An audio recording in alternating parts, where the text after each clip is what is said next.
give a very quick thank you, warn you that we will be recording. This is not to share publicly, but only to assist us with the note keeping and perhaps to share with some people that we invited who aren't able to make it today.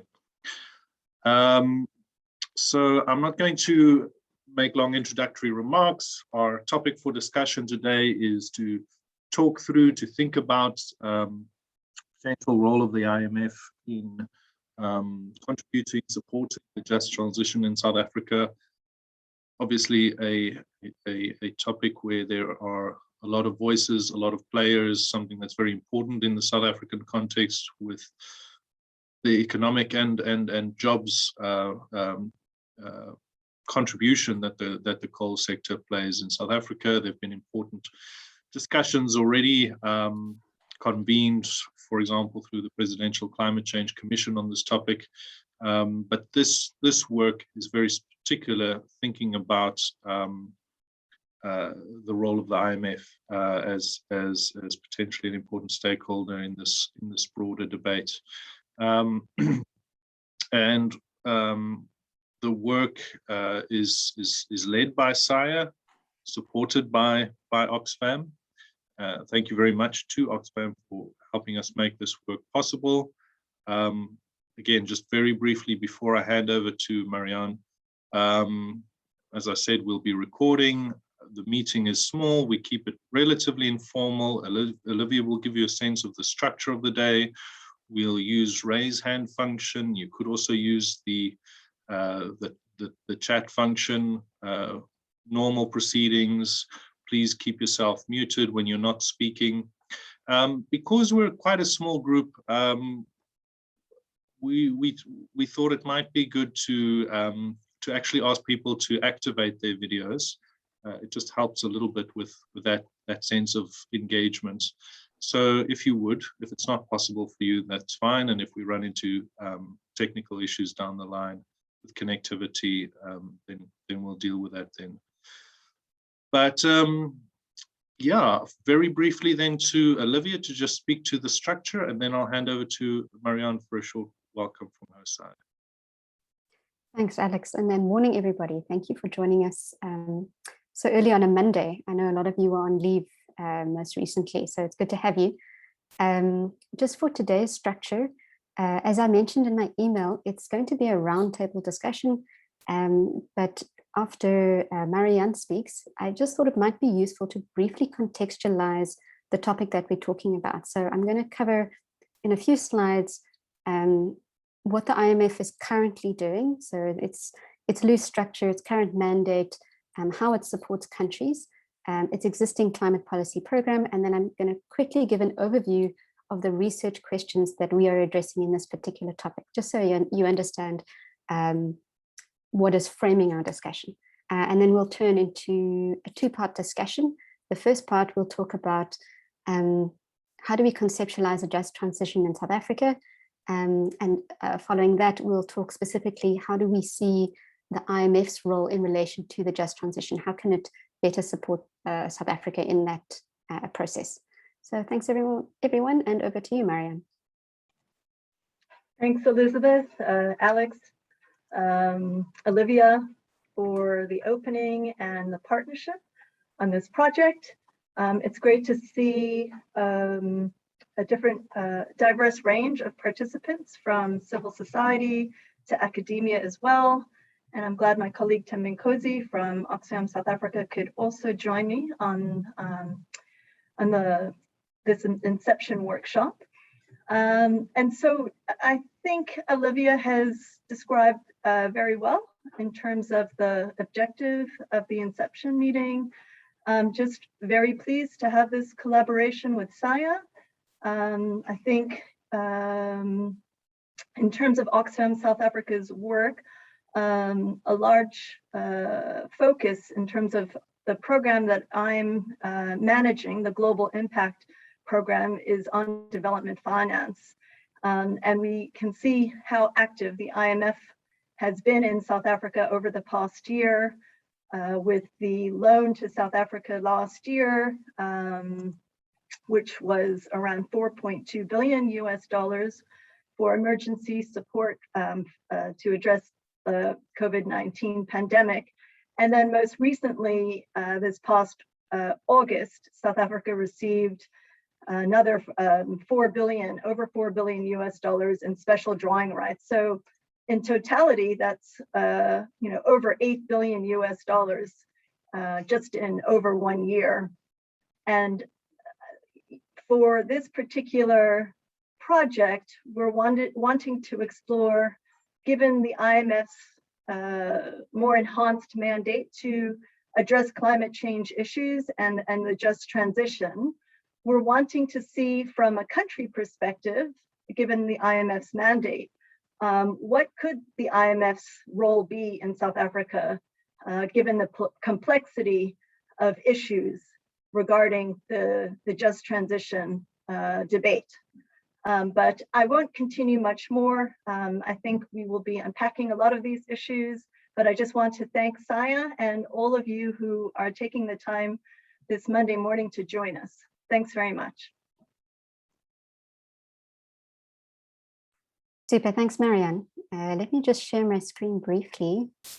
I won't take up too much time with my slides, but I thought it might be helpful just to quickly run through the IMF's current policy. So as I'm sure you're all already aware, and a lot of you are experts in this area, so forgive me if I'm speaking to your day-to-day research areas, but as you're aware, the IMF is very much engaged in lending. So it issues loans to countries, typically those that are suffering from balance of payment difficulties. It does so through these things called SDRs, or special drawing rights.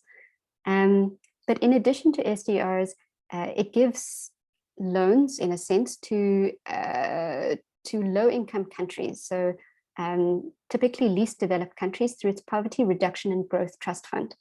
And it's been particularly active in the last in the last 2 years, granting loans to a lot of countries that have struggled as a result of the pandemic. Since June 2021, it has provided about 115 billion US dollars to 85 countries, and 726 million in debt relief to 29 low-income member countries. As of August this year, it granted an additional 650 billion in SDRs into the global economy, which is one of the biggest injections it's done, I think, to date. So this is about, I think, 5% of its total global reserves. Unfortunately, however, the way that the SDRs have been allocated between different countries is that about 60% of these funds have gone to developed countries or rich countries. Africa has only received about 33.6 billion, with the lion's share going to the 5 richest African economies. So South Africa, Nigeria, Algeria, Morocco. South Africa, Nigeria, Algeria, Morocco, and Egypt. And the debate to date has been around how do we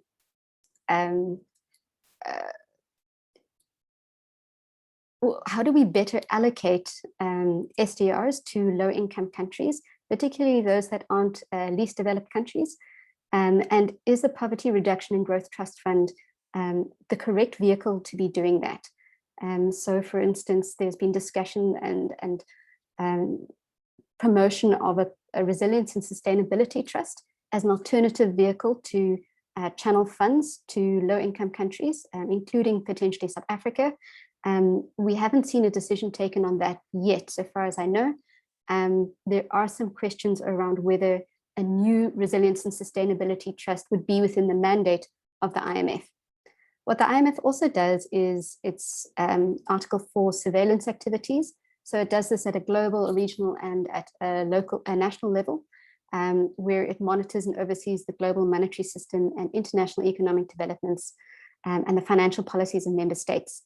And the purpose is just to detect risks and provide recommendations for economic growth and stability.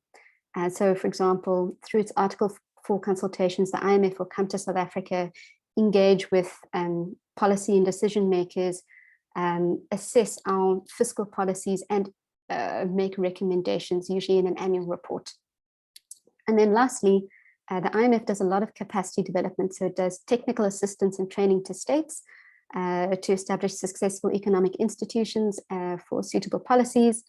It has a focus on public finances, monetary and financial policies, macroeconomic frameworks and tools, compiles statistics, and it seeks to help member countries address a variety of issues such as income inequality and corruption. The IMF has to date quite a healthy climate support program, but it doesn't necessarily provide climate finance in the way that a typical DFI or MDB might provide climate finance to South Africa. So at present, the IMF primarily does research on the economic implications of climate change policy and provides policy advice and recommendations to individual countries or regions or the world as a whole. So it has 4 different focus areas. 5. These include climate and the economy by, for example, focusing on how do we guide and steer national policies within South Africa. It's got a focus on mitigation. In particular, it promotes forms of carbon pricing, like an ETS or carbon taxation, in a way to put a price on carbon within national or regional contexts. It's been doing a lot of support in the green recovery area. For example, how do you tie post-pandemic recovery packages to build back better and make societies more climate resilient and lower carbon. And then it also dabbles in green finance, which the IMF understands as being the greening of the existing financial system. So, for example, to make banks incorporate climate change considerations within the way that they do business and to de-risk their investments. And then finally, it's a big advocate of fossil fuel subsidy reform. So removing fossil fuel subsidies in a way so as to better price carbon and reflect the true costs of carbon within countries. Within that context, we've been in discussion with Oxfam around this increased focus that the IMF has on supporting climate change across the world. And we developed a set of research questions which we'd like to debate with you today. And forgive me for reading through them, but I thought it might be useful just to frame our discussion. So in relation to the just transition, our research is going to look at how do we understand a just transition in South Africa. And I'm sure we're probably going to touch on today the recent P4C just transition report, and that has tried to articulate what we mean by a just transition within the local confines of South Africa. And we're also going to look at what conditions are needed to incentivize a just transition away from coal, what is required to unlock investment in renewables, what reforms are necessary to national energy policy, so particularly mindful of the policy reform and recommendation role that the IMF has. What fiscal and monetary policies are required to support sustainable livelihoods, and what is the role of climate finance in achieving a just transition? In part 2 of our report, we're going to focus specifically on the IMF. So to what extent is the IMF support for a just transition even desirable in South Africa? And what are the premises for that? Equally, what principles should the IMF need to adopt in terms of its climate change mandate to ensure a locally embedded just transition? And in doing so, how can the IMF support South Africa's just transition in the context of its climate change focus areas, the ones that I just listed before? So does the IMF's approach need to evolve to take specific local conditions into account? Does its programmatic focus need to change? And also in terms of that first slide that I was talking about, the way that we structure loans within the IMF, the particular trust fund that it uses, what are the considerations that need to underpin those decisions and the design of those particular funds? What role can the IMF play to encourage appropriate fiscal and monetary policy and provide technical support? And how can the IMF also support the country in achieving its Paris Agreement obligations and its NDC targets? So broadly phrased, we're dealing with what is a just transition, and secondly, how can the IMF support that just transition given the way that the IMF currently operates, and how does it need to evolve? So in that context, I'm just going to hand over to Alex, who's kindly going to moderate this morning's session, and I'll be quietly typing notes in the background if you see me typing. Thanks, Alex. Right, perfect. So I do foresee, as I said, we're going to keep this fairly informal. We did think to try and stick to kind of a two-part structure where our initial discussion up to just before 11 is focused on those questions of how a just transition is structured in South Africa and the various perspectives on that, and in the second part then focusing specifically about the IMF's potential role in that, opportunities, pitfalls, and the rest. And as I said, other people will be taking notes. So really it's an open floor. If there's anyone who would like to kick us off in this first part that focuses on the just transition.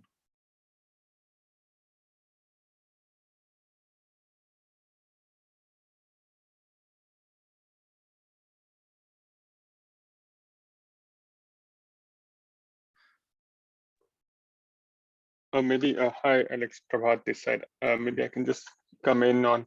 So is the discussion largely in context of mitigation, not about adaptation? I think that's both. I think it's both, and it's a fair question to ask. I think one of the kind of trends that one sees in the South African debate is perhaps that the just transition is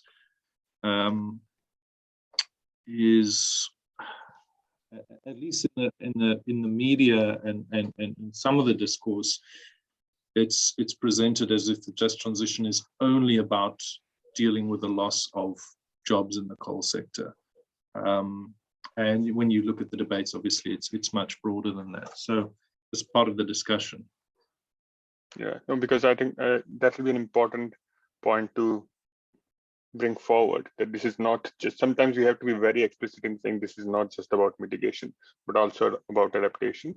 Also, I think then it might fit with the development agenda of IMF, because with investment in adaptation, you're going to protect the development which you've already achieved, so that you're not backsliding every time you're affected by climate impact. So I think that might be helpful. Thanks. Alex, Alia has her hand up. I don't know if you can see it in the... Thanks, Alia. I'm going to just change my view as well to make it easier for me to see the hands. There we go. Alia, please.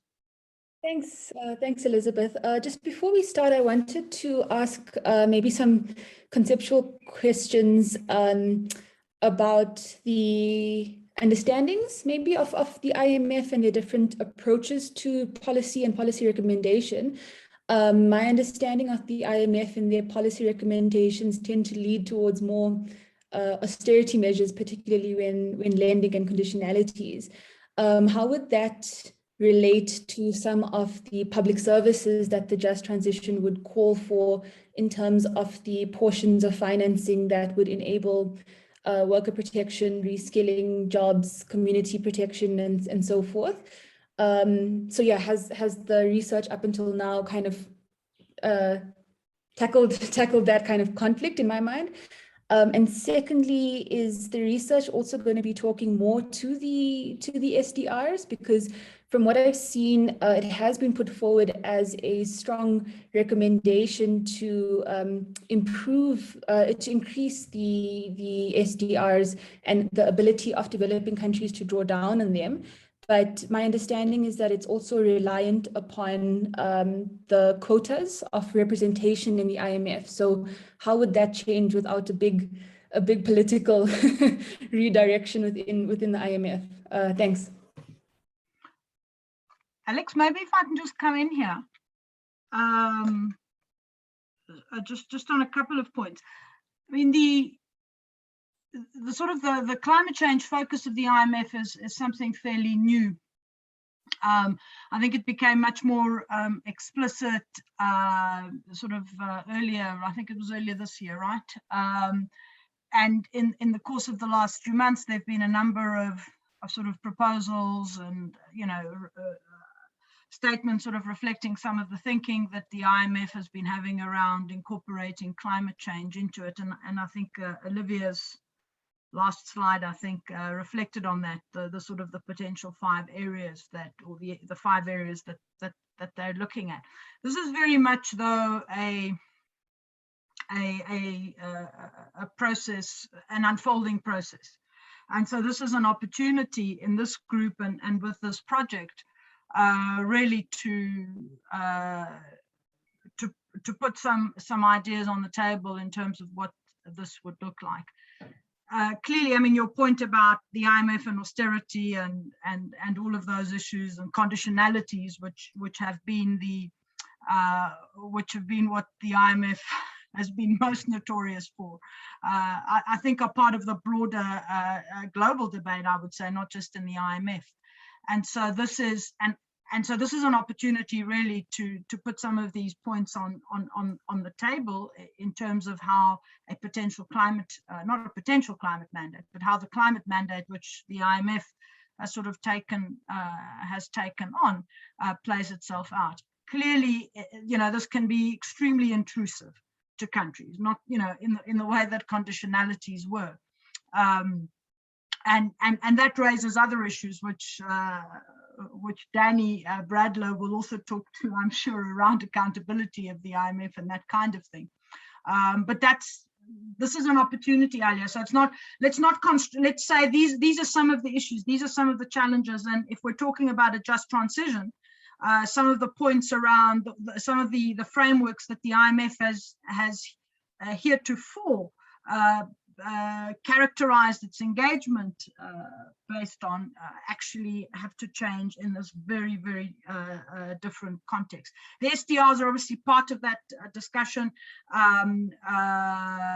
They have been allocated according to quotas. The discussion now is about whether there can be some reallocation. I mean, the G7, I think, set up to 100 billion worth of their quota could potentially be reallocated. The devil is in the detail, and some of the options are, including that resilience trust fund, and whether in fact you make the reallocation really specific to climate change issues, or the perspective that I think many African countries have taken, which is SDRs are not supposed to be conditional.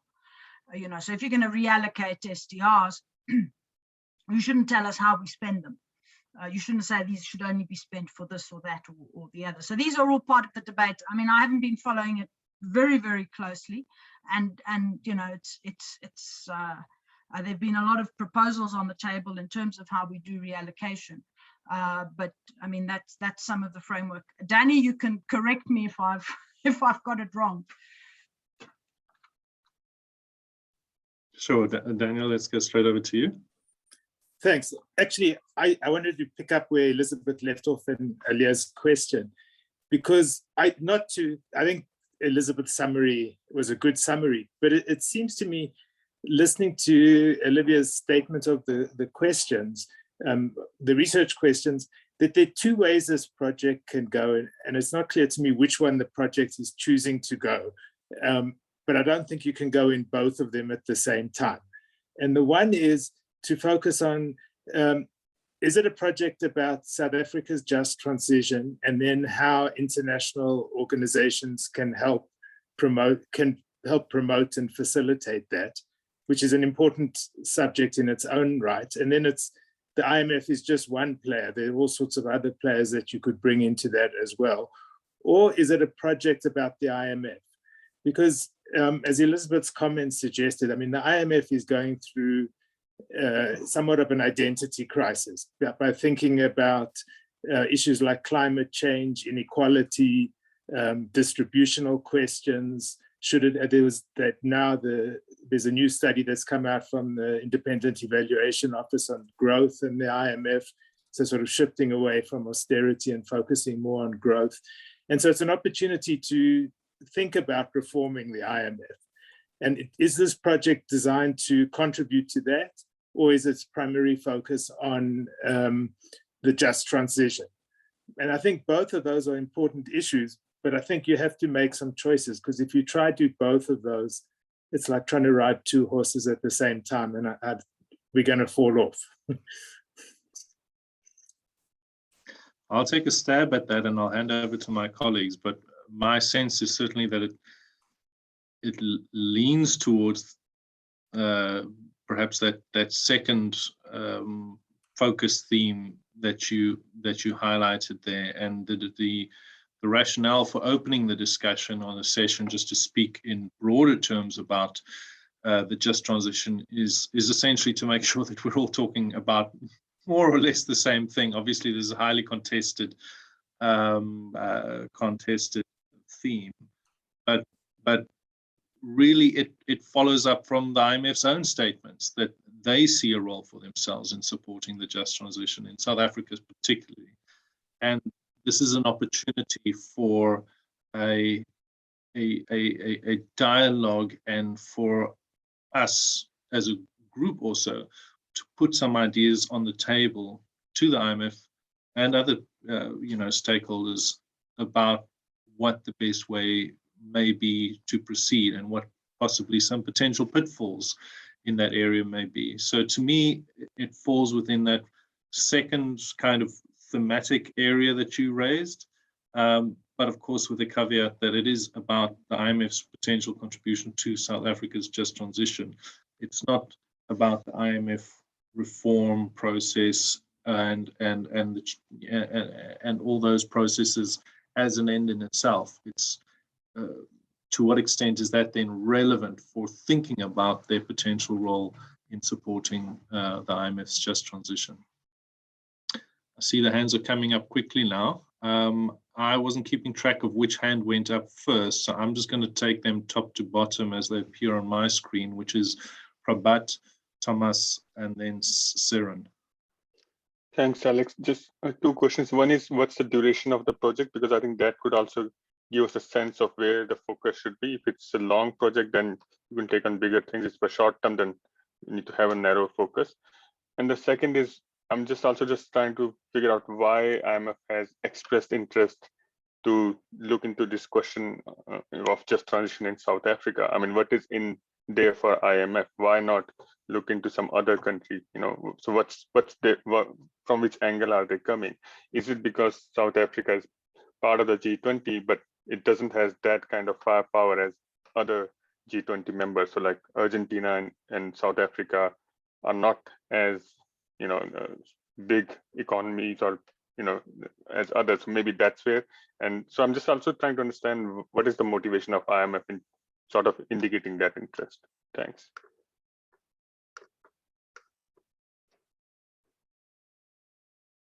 Let's run through all three of those questions and then we'll take them.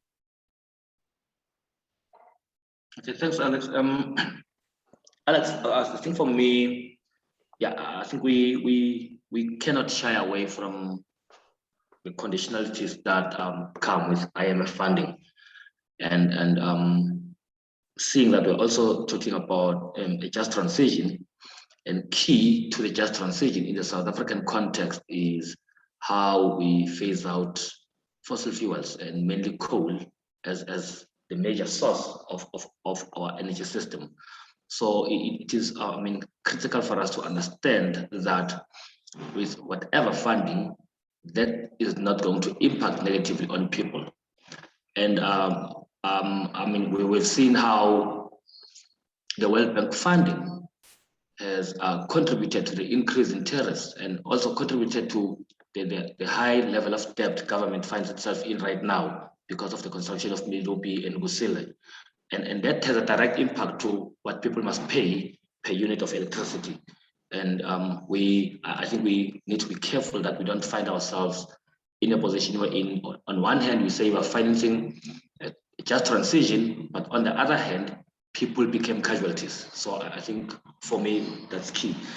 And I think in the last webinar, I briefly touched on what role can the IMF play in facilitating the process around ecological debt. It's on record, there's that ecological debt, and we know the North hasn't been forthcoming in terms of how they deal with that. And not only are we talking about how we finance a just transition in South Africa, we've got the EU, UK envoy in South Africa over the past week, and they're also asking the same thing: what role can we play in making sure that at least South Africa is being decarbonized. But not even a single entity says, we've got an ecological debt. How do we facilitate the process wherein we begin dealing with that debt so that, again, one, we do not create a situation wherein South Africa finds itself in another debt trap because we want to transition away. So I think for me, those are some of the critical issues we need to think about. And also, I think I wanted to ask what Prajan was asking earlier. Why South Africa? Is it because we are leading in terms of greenhouse gas emissions in the continent, or is there another reason which maybe is different from my thinking?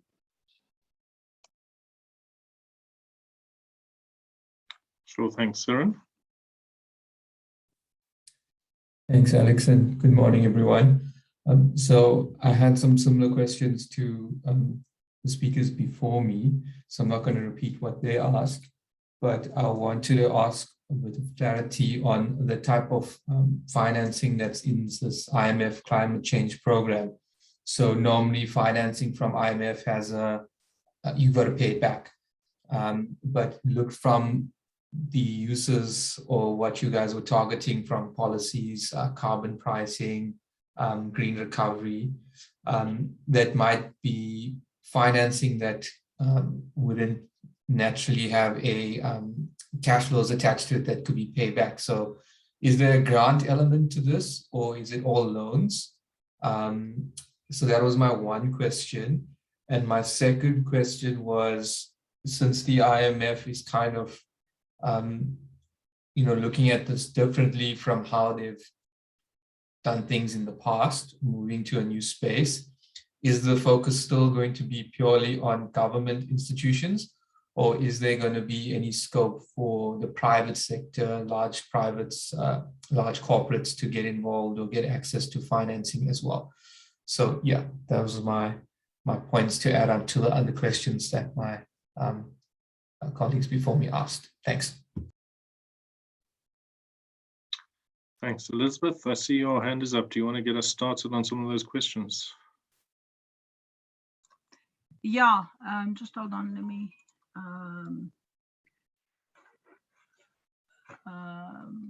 Right, okay. Just a couple of points. Okay, well, let me take them all. Just in terms of the length, this is certainly, it's a fairly short project, intended really to have everything, the sort of the bulk of the work done by the end of the year, although the report will probably only be completed and launched very early next year. There is the possibility, though, of sort of, depending on what we come up with and the findings and so on, of sort of taking it forward and identifying specific areas that that we may want to concentrate on that have come out of that discussion. So yes, I think just relating to your point, Prabhat, clearly it can't be, this is not a 2-year project which is intended to transform the IMF. Okay, small steps, we'll get to that. The second point relating to specifically an interest expressed by the IMF, it's not so much an interest expressed by the IMF. The IMF is beginning this process of rethinking, of thinking about how it might incorporate a climate change mandate. We're using this as an opportunity to think about South Africa's transition, just transition, and how the IMF potentially, as it develops its thinking around its climate change mandate, might possibly be helpful to South Africa's just transition. Okay. So this is a case study. It's not that the IMF is asking us to do it. I think there might have been a misunderstanding in the discussion around that. I think it's important to reflect on what Danny has said about the IMF currently going through a bit of an identity rethink and an identity crisis, because it's and particularly under sort of in the last couple of years under Georgieva's leadership, although that now is also a little coloured by the World Bank issues of around doing business. There has, it has taken on, in terms of its thinking around its role, shifting, as Danny said, from issues around austerity and thinking more around growth, more socioeconomic factors and so on and so forth. The thing we have to think, we need to remember that the IMF doesn't only do financing, right? Where there are balance of payments deficits. So this is not a developmental institution, okay, in the sense that, in the way that the World Bank provides loans for big projects, or part loans, or other multilateral development banks. But financing is not the only thing that the IMF does. I mean, its Article 4 consultations around policy frameworks and so on can be, are primarily the way in which it engages with most countries that haven't borrowed money from the IMF. But that itself can be, that follows a particular precept.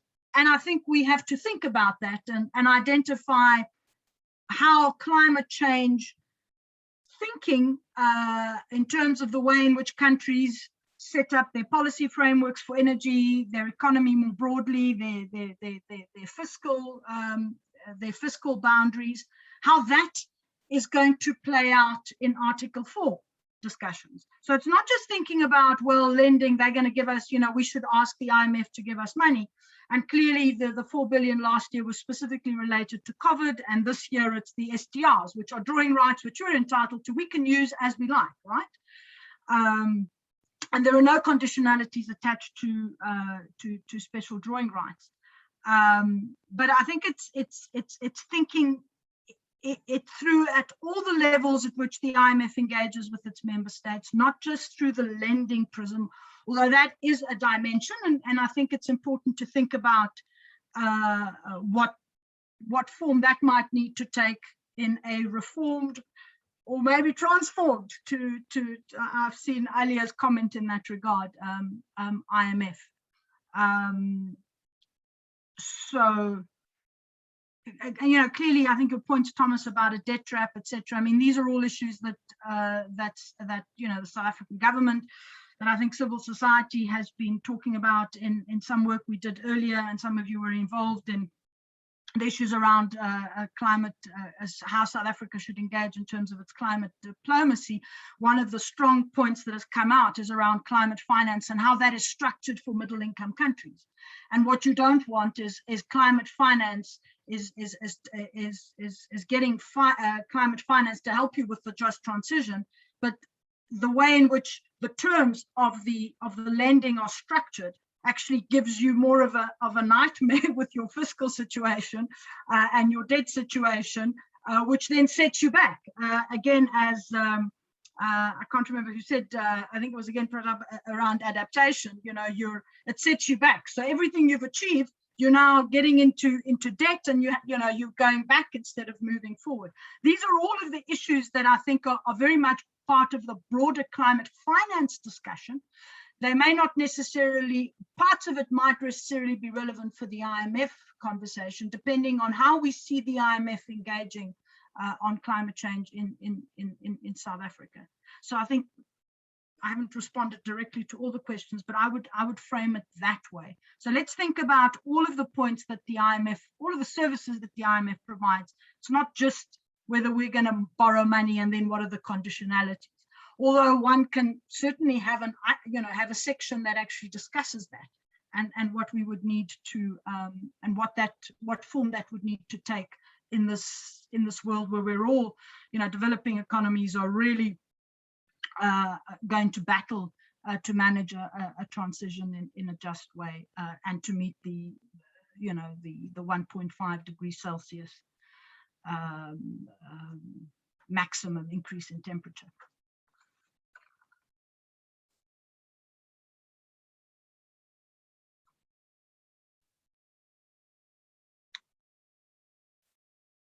Thanks, Elizabeth. I don't see any further hands up at the moment.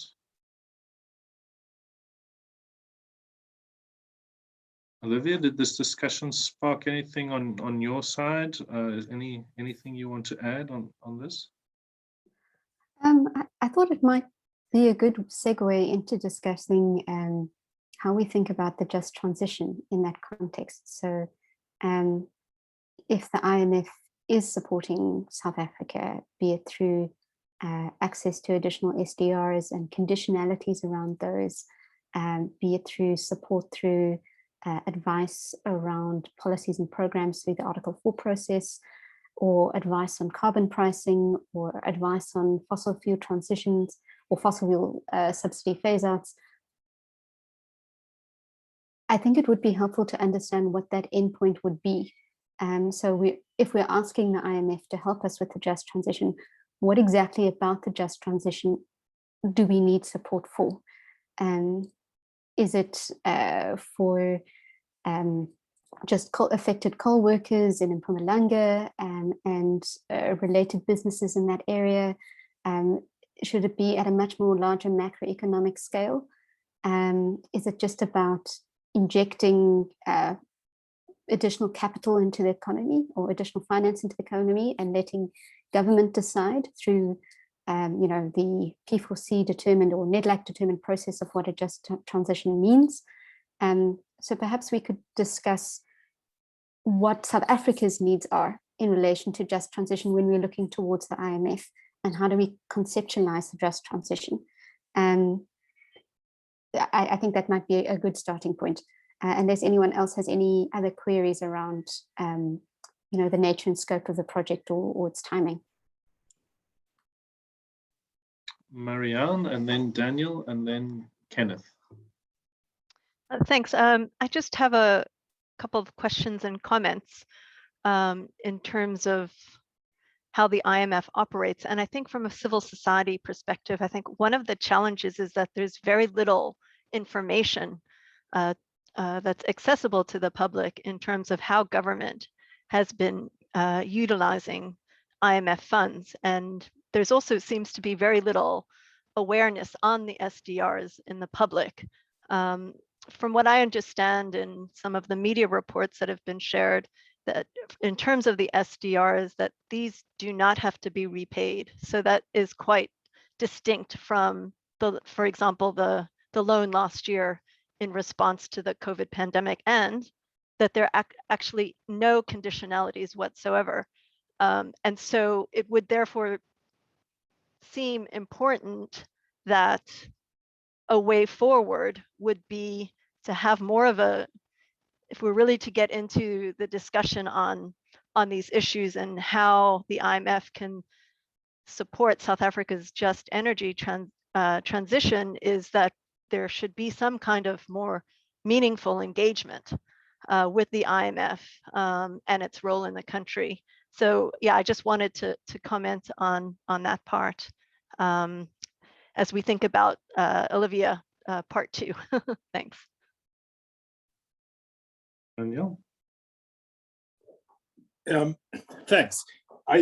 Forgive me for slipping into a professorial role, but I can't help, because I think there are a couple of points that need to be made about the IMF to make sure we don't have any misunderstandings. And the first one is that the IMF is not a project lender, as Elizabeth said. It only can lend for balance of payment support. That's what the articles say, at least for the general resources of the fund. And for South Africa, the general resources of the fund is what counts, because we don't qualify for the PRGT because we're too wealthy. That's only for low-income countries. So it's only financing can be general financing to the government that then the government can use in whatever way it wants. But the money is going to go to the government. It's not going to go to, and that's the national government. It's not going to go for particular projects or for particular regions. The second thing is, it's not totally true that the SDRs don't have costs associated with them. So the SDRs go to the government and the government can use it freely as it wants. But when it uses it, it incurs an interest cost. And in principle, the IMF can demand the SDRs back.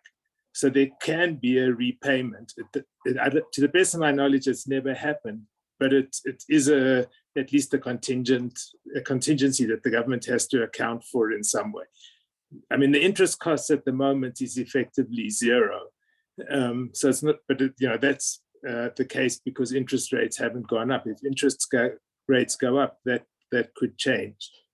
Having said that, it seems to me talking about the just transition in the IMF in a way I'm troubled because it seems to me it's the wrong way around. What we should be saying is, what do we want in a just transition and what are our needs and which is the best potential source and where we need things externally, whether it's financing or advice, which is the best possible source of that. So if it turns out what we actually needed is transition from coal-fired energy to renewables, it's not clear to me that you'd want to go to the IMF either for advice on that. You might say, how does the financing for that fit into our budget? But it's not going to be a source of funding. You'd be much better off going to, if you're going to go to an international organization, to go to the World Bank or the African Development Bank or the Global Climate Fund or something like that. So it seems to me that if the focus of the project is on the just transition, then it's misplaced to link it directly just to the IMF. It should be linked to what are the external sources of advice and funding we can get, and what are they best suited for, and how do we sort of integrate that into the most effective package that we can.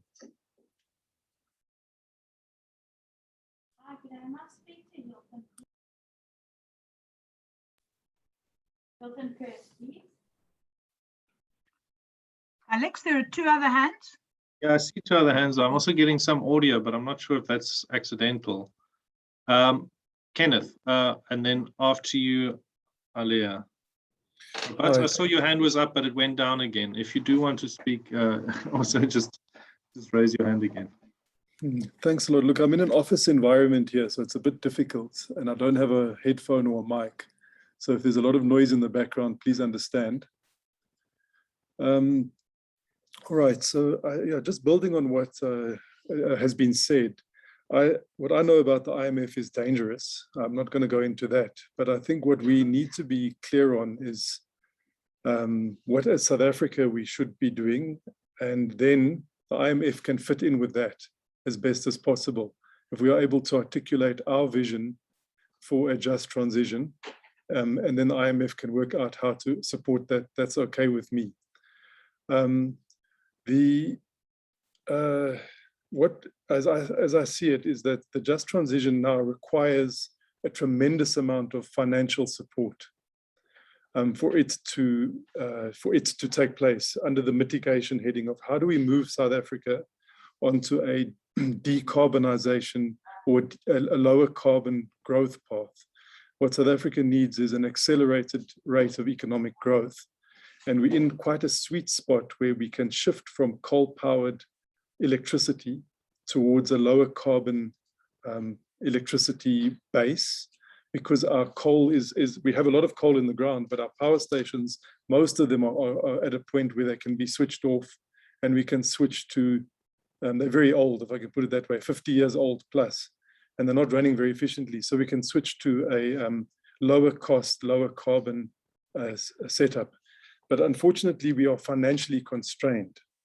At the center of that transition is Eskom. It won't only be about Eskom, because there'll be more private investment mobilized in this transition. But Eskom is going to be integrally involved and has to be an effective organization in order to ensure that that low carbon transition takes place. And Eskom is sitting with an unsustainable debt. So in the sense that the debt, even if it is able to run profitably for the next 10 years or 20 years, it won't be able to pay off that debt. So South Africa needs to come up with a situation where Eskom can be restructured and can go back to being a normal, well-run public utility, which is able to access the financial markets and the bond markets and the capital markets like it used to. If you remember back in the day, Eskom used to pay dividends to the government. But now for the last 10 years or so, it's had to have injections to pay its debt. It's in a debt trap. So what South Africa needs is it needs to deal with Eskom's debt so that it's able to, I think the estimates are we need about 700 billion rand worth of investment in renewable energy and new grid in order to get onto a new growth path, which is lower carbon, which is creating employment, which is doing all the good things that South Africa needs. So once the IMF, I think, understands that dynamic, that we need to deal with the Eskom debt so that the restructured utility can go back into the capital markets, can fund the grid, can fund its projects, and the private sector can use Eskom, particularly the grid component of Eskom, to move private electricity through the system. Then IMF can work out how to fund that for us. That would be, as Danny said, that'll be one of the, we'll look for the lowest cost financial situation, whether it's a combination of blended finance or just transition. But I think just to root it in what are our needs, what is the vision for South Africa's just transition, and some of that money will be used in infrastructure and stabilizing Eskom. Some of it will be used hopefully for the just transition in areas like Mpumalanga, where there's direct support needed, where the coal mining affected communities, there's talk of a 10 billion or 20 billion rand fund would be something that is required in those areas. So I think once we've centered ourselves as South Africa to say, this is our growth plan, this is the transition, then we can answer the question of where does that finance come from, and it will be multi-sourced, and hopefully the reforming IMF can get itself in order and can find a way to support that if needs be. Thank you. Thank you, Alia, and then Prabhat.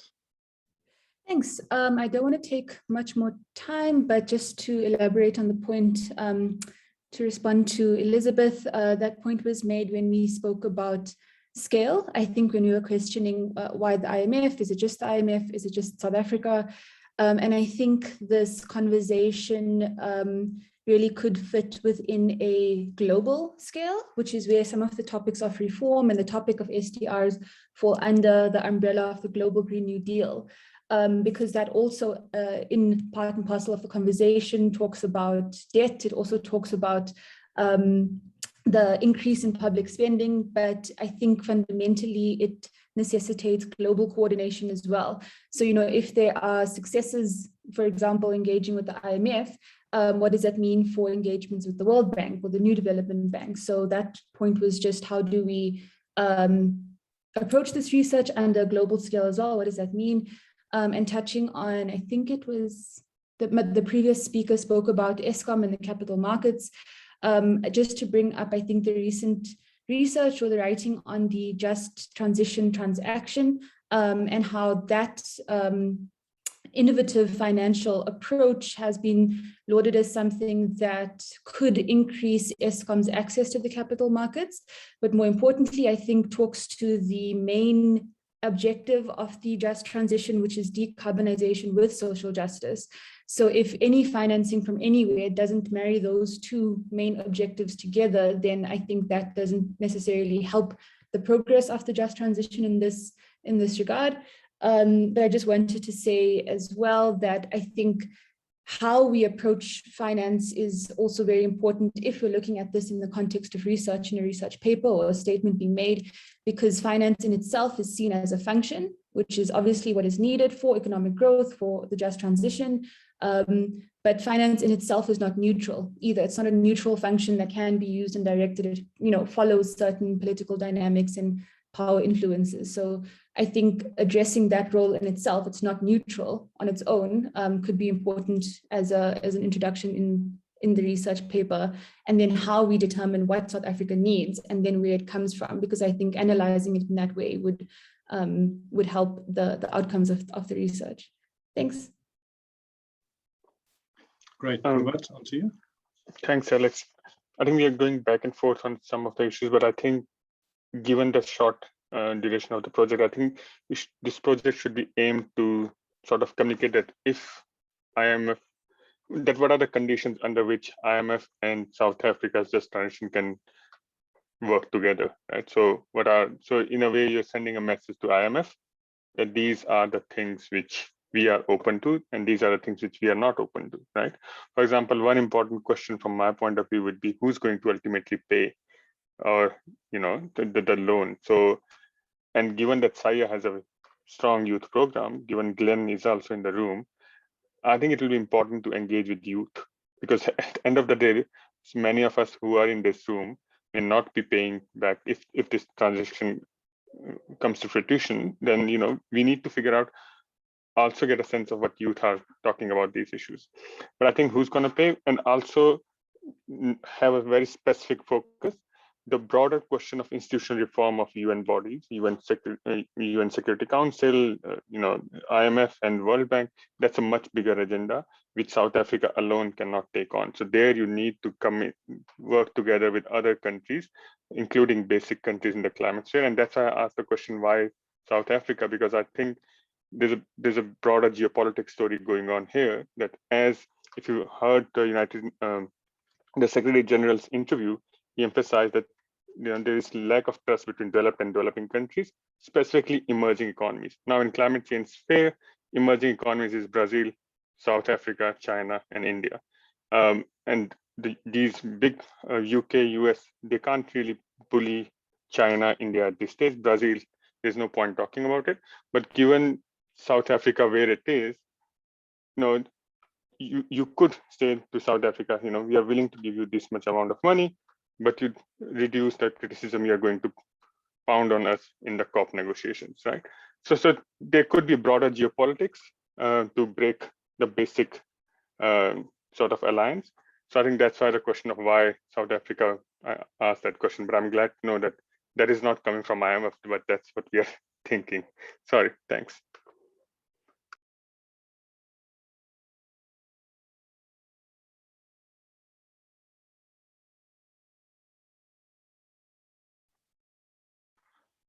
Okay, no further hands at the moment. Elizabeth or Olivia, any kind of further thoughts? I think, clearly if I'm just thinking of the research paper and the questions, I think it can be sort of, how long is a piece of string?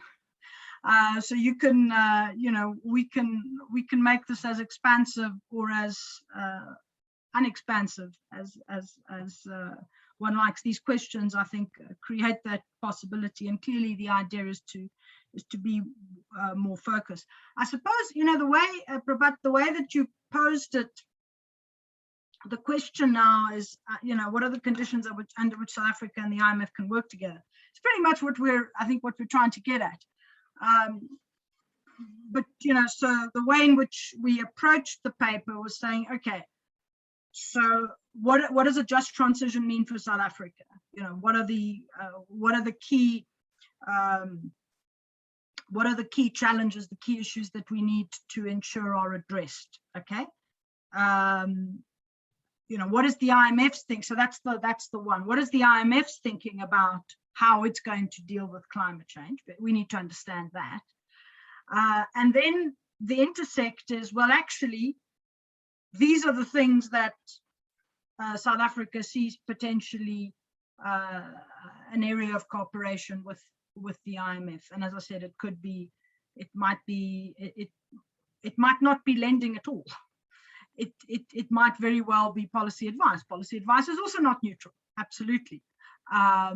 But let's, so I think that's a good way of framing the sort of, I don't know if Olivia, you agree. I mean, that's what we're actually getting to. We've set out the paper in a way that we hope will lead us to that. I think we might want to de-emphasize certain sections of it, obviously. Some sections will be more important than others. So sort of mapping out the whole climate finance landscape is not part of this conversation. I mean, that's not what we're, because then it goes back to the point that I think Danny and others have raised. Then you're asking, well, which are the institutions that are relevant to help South Africa with its just transition? And here we're looking at, the idea is really to look at a narrow, at a niche issue, which is, are there areas where the IMF can work together with South Africa in helping it achieve its just transition? And in the process, are there certain principles or ideas that can perhaps, be filtered into the broader IMF discussion about how they engage with, say, other emerging economies in this way. So what, I'm just thinking in terms of this conversation, and that was the purpose of this workshop, is we may want to go back and just refine some of the outline a little bit, Olivia, and just make it more, sort of like, much more straightforward. Sure. I was trying to, Serena Williams sort of hitting an ace down the. I hear you, Elizabeth. And I think we've had some very good points raised where we don't want to have, and I'm glad we had this workshop at the beginning, because part of this workshop was exactly to help us refine our research question so that we didn't engage with you later with a report that had missed the mark. So you've all raised really, really good and interesting points around what are we really trying to achieve with this research, and what are the questions informing that, and are there perhaps fundamental tensions in the way that we're trying to deal with both issues? Should we not be focusing on maybe global reform or reform of the IMF as a whole in principle, as opposed to just dealing with just transition issues? And the two are quite difficult to marry, given that we're dealing with, an institutional body that already has quite a defined mandate, has a lot of rules around how it gives funding and distributes funding. And so, is it really a moot question of saying, well, give us funding in this way, or it might not even be funding. It might be, as you say, policy reform. But I personally have found a lot of the questions quite useful. As a personal interest of mine, I'm quite curious at how the discussions around potentially the new trust fund, or the existing poverty and growth trust fund, could be reformed in such a way as to be useful for a just transition. So people are talking around, as you said, Elizabeth, the reallocation of SDRs in such a way as to help countries deal with climate change. Is there a room for a just transition in that discussion? Should we even be raising that issue at all, or should we focus it just around spending on mitigation, spending on renewable energy technologies, that type of thing? Or should governments be given free rein on how to use those SDRs? So that's a personal interest, but as everyone's raised, there's a lot of subcomponents to this research, and we can certainly reframe it based on these questions. All right, we have a series of hands up. Andrew, Prabhat, Daniel, and then on to Thomas. Thanks very much, Alex. I just have a question to put to the group, and it flows from one of the initial, in fact, one of the very first points that was made around, is this conceptualized as a mitigation mainly issue, or including adaptation? And I was just wondering whether the group had any thoughts or views on the recently released P4C report on the just transition, which, and I will admit that I haven't read it to the depth that I perhaps should have, but it seems to me that the P4C's focus is mitigation and very much around kind of workers' rights. Does anybody have a view on that? My feeling is that that's too limited. Just a thought question, please. Sure, let's run through the different comments, but yeah, we'll keep a note of that and return to that.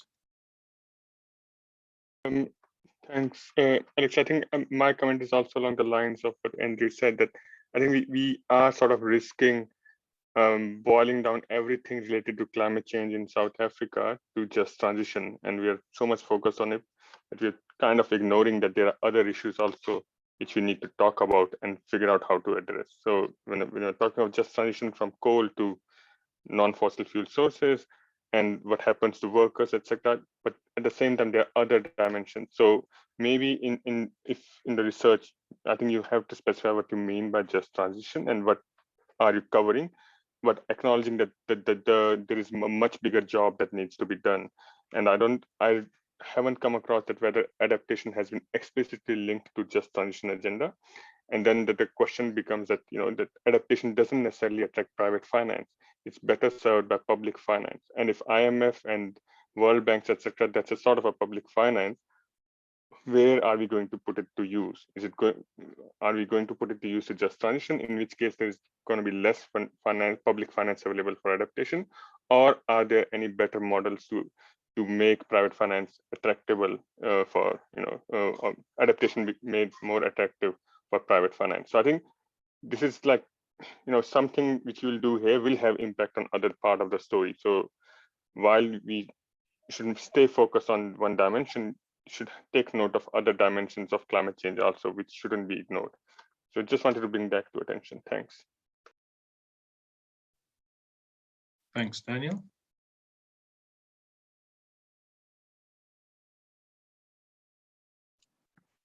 Okay, Sorry, you're muted, Daniel. Oh, Sorry about that. So what I was saying is I'm somewhat thinking aloud, inspired by some of the earlier comments and Prabhat's point that this is a sort of time-limited project.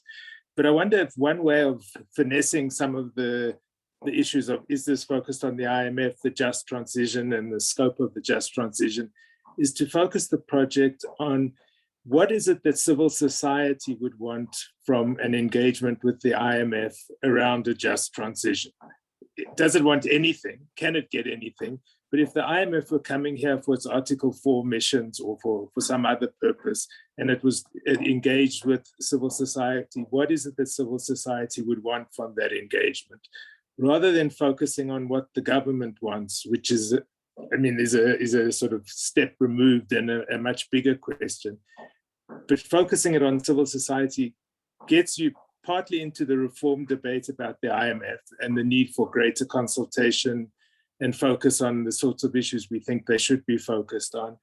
And it also gets you to think about what is it we can see, what role, if any, do we see for the IMF in terms of supporting a just transition in South Africa?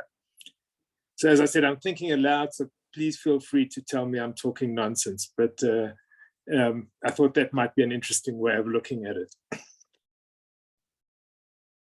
Thanks, and on to Thomas. okay. Alex, I think there are a couple of things from my side, and I think it's fine because David has just raised one.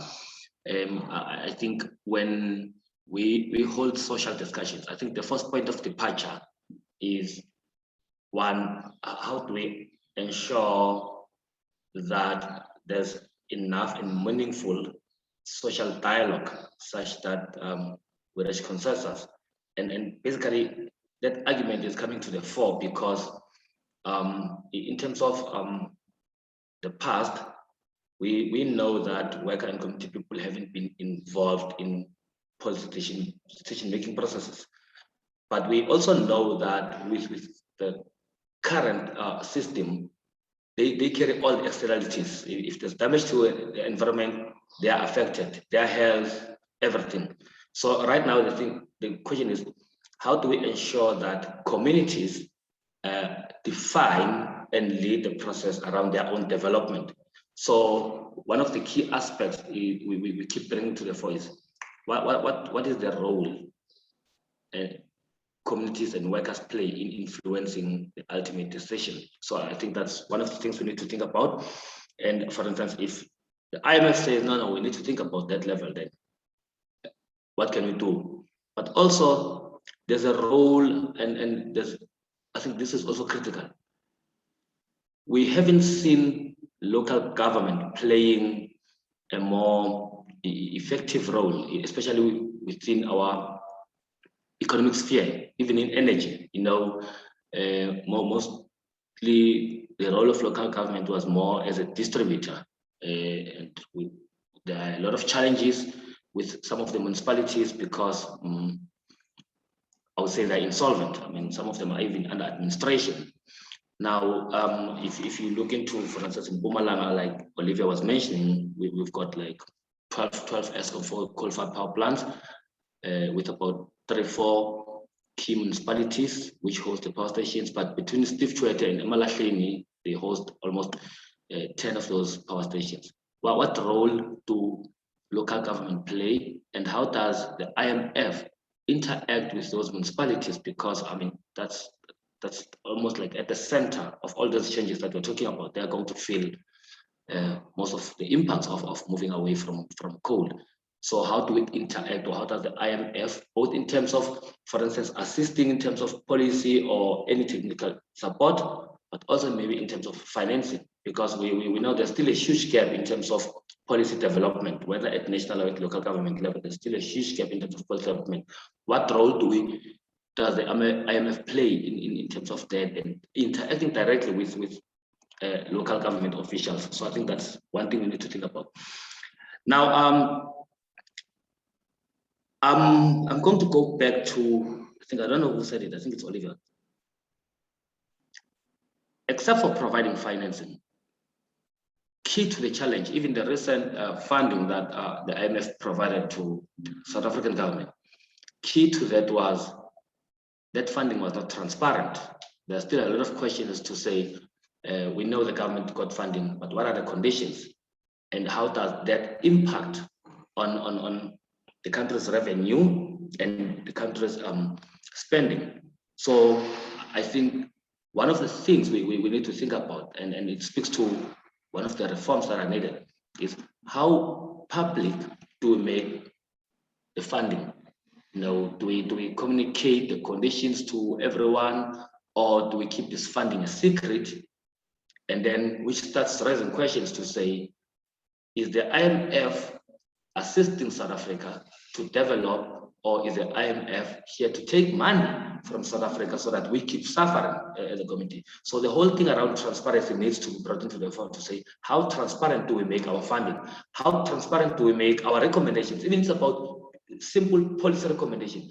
How transparent is that, so that people begin to interact with some of those conditions, begin to understand, and then they can find a way to influence or challenge, if needs be, some of those conditions. Okay, thank you. Thank you very much. And I think that point about local government, I think is a particularly interesting one to explore. Seren and then Prabhat. It is, am I getting it right? It is Seren, right? Yes, it is Seren. Thanks, Alex. And this is the second time now I've come after Thomas, and he's actually said exactly what I wanted to say, because I was going to raise that point around the transparency in the public sector. And I'm sure the IMF has rules around reporting and the transparency for its loans and SDRs and those in place. But in South Africa, we have a particular problem around corruption, and that's quite an issue for the just transition as well. If you follow the news recently, there was a case where there was funding allocated for grants for COVID relief that was siphoned off into government, into public employees' hands. So for the just transition, where funding needs to flow to those people who need it most, it's in those communities and it's in those areas where, you know, our coal basin is, like in Mpumalanga, where those people will be directly affected by the just transition if we shift away from coal to renewables. So since this is a workshop and, you know, we've been putting things into potential research that needs to come out, my suggestion that, you know, we need to, my suggestion for any potential research that comes out of this, or points that comes out of this research, is that there needs to be clear lines of monitoring and evaluation that shows that funding is flowing to those that will be most affected by the just transition, which is the communities, and for grants, or any social grants, or any employment that's lost out of shifting away from coal towards or any other industry, whether it be internal combustion engines or you know, whether it be Sasol. So I think that would be my one suggestion. And then the second one would be around small businesses and new businesses, as well as new investments. If I think about how the development banks often work, is that they partner with fund managers on the ground. So a lot of the fund managers that I speak to have clients that are the African Development Bank or the Development Bank South Africa, and they manage funds on behalf of them. And that adds a layer of governance to it, to make sure that the money is actually flowing to businesses that the mandate of the funding is dictating. And it adds a layer of transparency as well. So if the points being raised around the identity of the IMF, and if you're shifting a potential suggestion, if you're trying to play in the development space, is to work with fund managers who are looking at small businesses who really have a huge role to play in the just transition. And even medium-sized businesses as well, just before the corporate sector, they're going to be key cogs in the chain as we shift away from our current economic system towards a more sustainable economy. So yeah, that was my 2 points. Thank you. Thanks, Robert.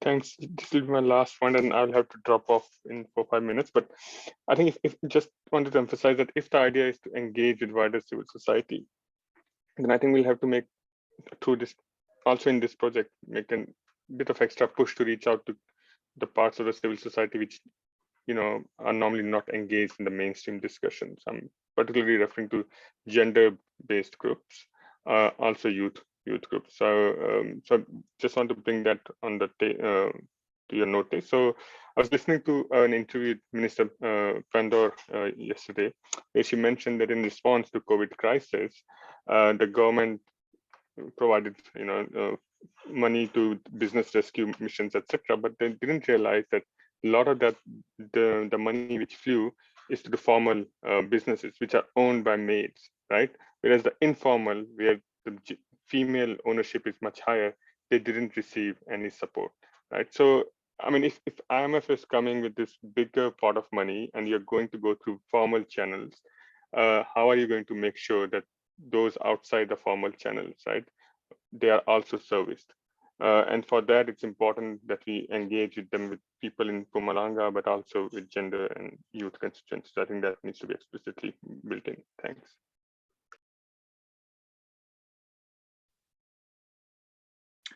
Thanks, and it's interesting to see. I mean, we've talked about so many different angles, but I think, Kenneth, you raised that point that if we're thinking about the energy transition, it's not only Eskom, but Eskom is so central to it, and the debt within Eskom and the investment needed there, and some way to balance that with the discussion we're having now about the direct connection with groups that really suffer the most, but also where there were significant opportunities, small, medium businesses, bringing in the gender lens, thinking right through to ground level where the impact is being felt. So it's interesting to see how the conversation is developing. Richard, over to you. Hi, thanks. Yeah, this is Richard Halsey. I've been working with Project 90 by 2030 for a long time on just transition, but recently moved to IISD, but they also have interest in a lot of these. The point I wanted to make is, maybe it has been mentioned once, but around the just transition transaction, which I'm sure a lot of you are familiar with. And in essence, my listening to all of this today is, I mean, in very basic terms, we're seeing, can the IMF provide financial support for just transition in South Africa? What are the concerns? What are the conditions? But getting back to the just transition transaction, that seems to be gaining some traction. There seem to be quite a few positive benefits, both for potential areas like in Mpumalanga that need it. There's parts of it that deal with Eskom. So I'm wondering if there is a research question in this work about, is it possible for any offering from the IMF to dovetail with the just transition transaction? Could they possibly work together? Or is there a danger that it might sort of start splitting the efforts? If you've got one potential source of financing, which is looking like it's gaining some traction. And I'm not saying there is, I'm just wondering, is this something to be looked at? Like, how would these two potential ideas link together? Or are people not concerned about that? Is it just, let's pursue every possible source of financing we have at this stage? So just a thought on that. Thank you. And then on to Glenn. I think after Glenn, I'm again going to just provide an opportunity for Elizabeth and the Olivia perhaps to reflect on some of the points that have been raised.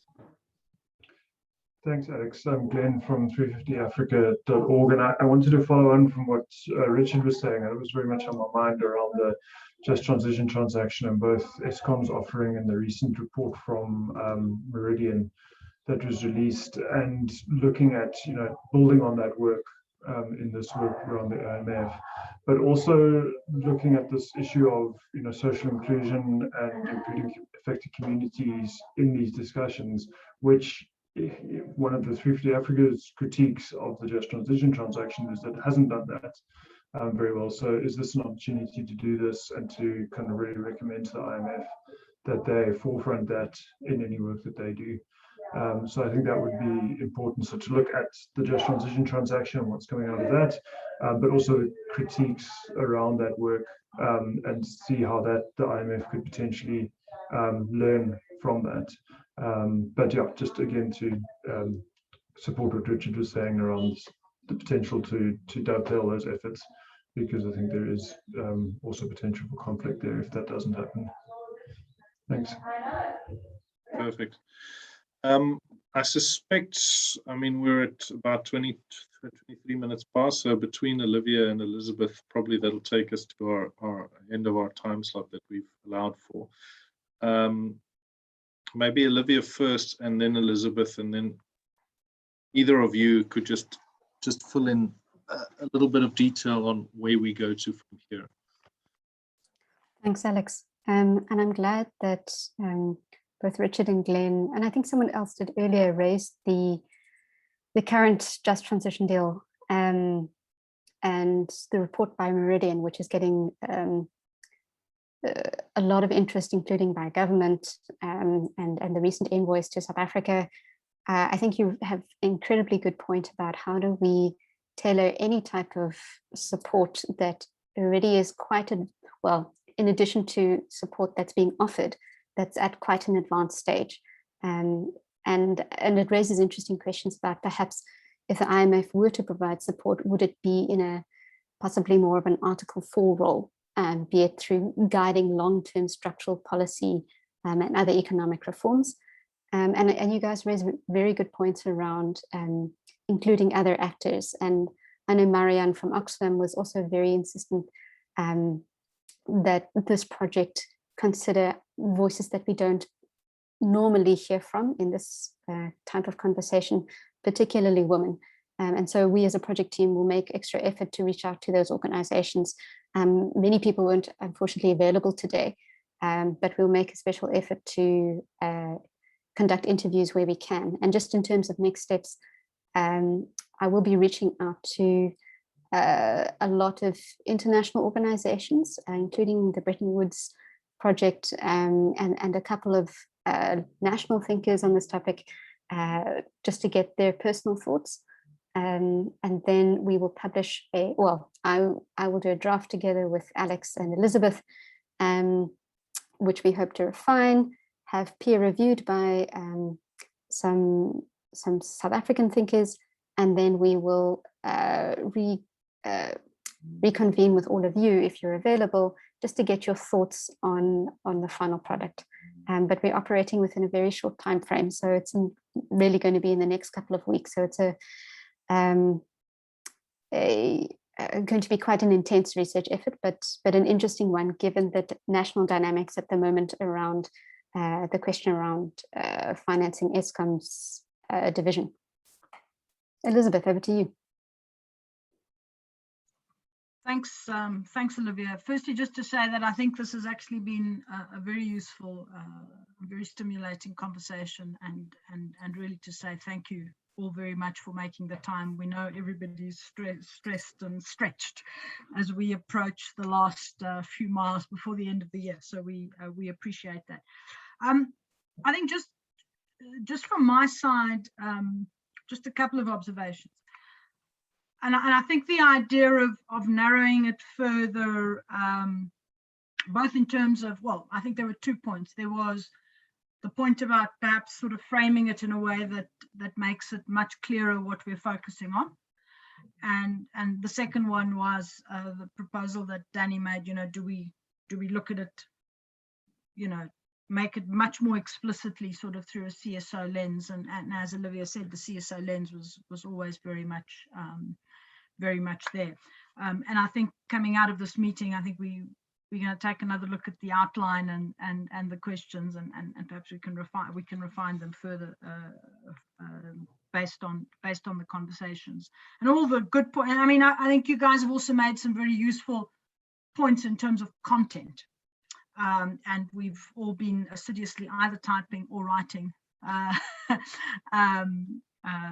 those points, and we may come back to some of those with individuals if we actually want to have a bit of a conversation and unpack those further. So thanks very much.